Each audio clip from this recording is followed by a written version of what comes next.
सबसे पहले आप तीसरे नसर पारे के निशान लगा लेंगे। बाज़ वक्त यहाँ से आप निशान लगाएंगे, बाज़ वक्त वालिद वालिदा, और ख़त्म करेंगे खुदा के हाथ में है के बाद आप ब्रैकेट क्लोज करेंगे। तो ये नसर पारा इस तरह आपके सामने आ जाएगा। हवाला मतन में आप सबक का नाम लिख देंगे, इम्तिहान, मुसन्निफ़ का नाम लिख देंगे मिर्ज़ा फ़रतुल्लाह बेग। इसके बाद बारी आती है सियाको सबाक की।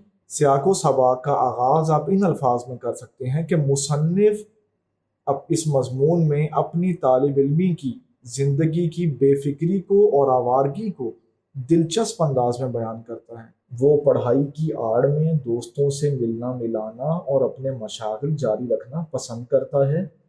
ला क्लास के 2 साल वो इन्हीं चक्करों में बर्बाद कर देता है। उसके वालिदैन चाहते हैं कि वो वकालत का इम्तिहान पास करे, मगर मुसन्निफ़ अपने वालिदैन को धोखा देने की कोशिश जारी रखता है।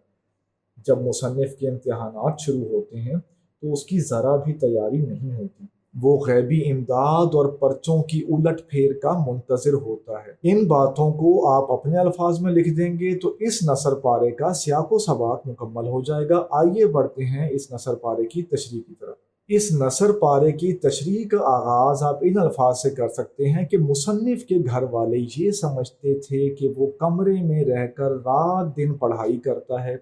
ये देखकर उसके घर वाले उसका एहसास करते हुए कहते थे कि बेटा, इतनी पढ़ाई मत किया करो, तबीयत पे एक बोझ बन जाएगा, सेहत खराब हो जाएगी। इसके जवाब में मुसन्निफ उनसे कहता कि दुनिया जिस तेज रफ्तारी से तरक्की कर रही है वो सब तालीम ही का नतीजा है। बूढ़े वालिदैन ये सुनकर निहाल हो जाते कि उनका बेटा तरक्की के रास्ते पे है।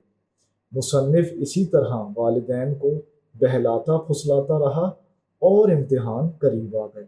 मुसन्निफ ने इम्तिहानों से बचने की कोशिश की और घर वालों को बहुतेरा कहा कि वो इम्तिहान के लिए ठीक तरह से तैयार नहीं है, लेकिन उसके घर वाले उसके पढ़ाई के ढकोसले पर यकीन किए बैठे थे।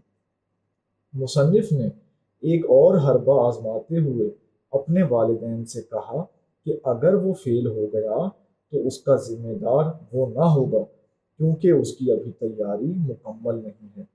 इसके जवाब में उसके वालिद साहब ने मुस्कुराते हुए कहा कि डरने की कोई बात नहीं, कामयाबी और नाकामी सिर्फ अल्लाह ताला के हाथ में है। तुम इम्तिहान की तैयारी करो, इम्तिहानों में शरीक हो जाओ, आगे अल्लाह मालिक है। इन बातों को आप अपने लफ्ज़ों में लिख देंगे तो इस नसर पारे की तशरीह मुकम्मल हो जाएगी। आइए बढ़ते हैं चौथे नसर पारे की तरफ।